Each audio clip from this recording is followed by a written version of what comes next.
এক কৃষক খুবই ভালো গম ফলাতো। তার গম এত জনপ্রিয় ছিল যে প্রতি বছর যখন সেখানে কৃষি মেলা হতো, সে সেরা কৃষকের পুরস্কার পেত।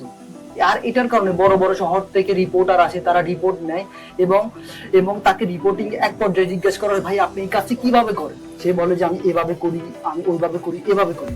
এবং রিপোর্টিং এর এক পর্যায়ে সে বলে যে তার যে হাই কোয়ালিটির বীজগুলো আছে, যেগুলো দিয়ে সে তার বীজ গম ফলায়, ওইগুলো সে তার প্রতিবেশীর সাথেও শেয়ার করে। এটা শুনে তো রিপোর্টার অবাক। আরে ভাই, আপনি এই মেলায় পার্টিসিপেট করছেন, মানে আপনি এই মেলায় সেরা কৃষকের পুরস্কার জিতছে, আপনি কেন আপনার প্রতিবেশীর সাথে এই বীজগুলো শেয়ার করেন? সে বলে, কেন শেয়ার করবো না ভাই? তার কারণ হচ্ছে আমি যেই মাঠে গম ফলাচ্ছি তার পাশের মাঠে তো আমার প্রতিবেশী গম ফলাচ্ছে। তার তার গমের কোয়ালিটি যদি লোয়ার গ্রেডের হয়, খারাপ প্রজাতির হয়, তাহলে পরাগ জন্য বাতাসের মাধ্যমে উড়ে এসে তো আমার গমগুলোতে ক্রস পরাগায়ন ঘটাবে। আর ক্রস পলিটিশিয়ানের কারণে তো আমার গমগুলো খারাপ করবে। এন্ড এটা শুনে রিপোর্টার বলে, ও আচ্ছা তাই তো। আপনার পাশের মাঠের গমের কোয়ালিটি যদি খারাপ হয়, তাহলে পরাগায়ন বাতাসের মাধ্যমে উড়ে এসে আমার গমগুলোকে তো খারাপ করছে।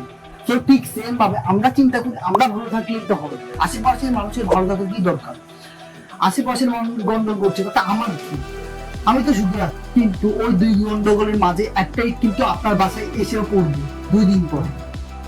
আশেপাশের মানুষ ঝগড়া করছে, তাতে আমার কি? আমি তো সুখী আছি। ওই যে বলে, you are the average of 5 people with you spend most of the time। মানে আপনি যে 5 জনের সাথে সবচেয়ে বেশি টাইম স্পেন্ড করছেন, আপনি তাদেরই গড়পড়তা একজন হবে।